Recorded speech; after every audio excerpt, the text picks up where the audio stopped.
Pero kung gusto ko sana ito, or ito.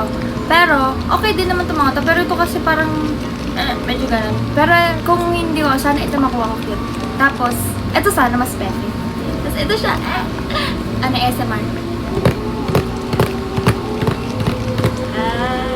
Wala lang akong kuko ngayon kasi nagpag-iris kami ng nails kahapon. Tapos, ano siya, first time ko ganyan. Ang linis, ang ganda, pero di masaya. Pero masaya.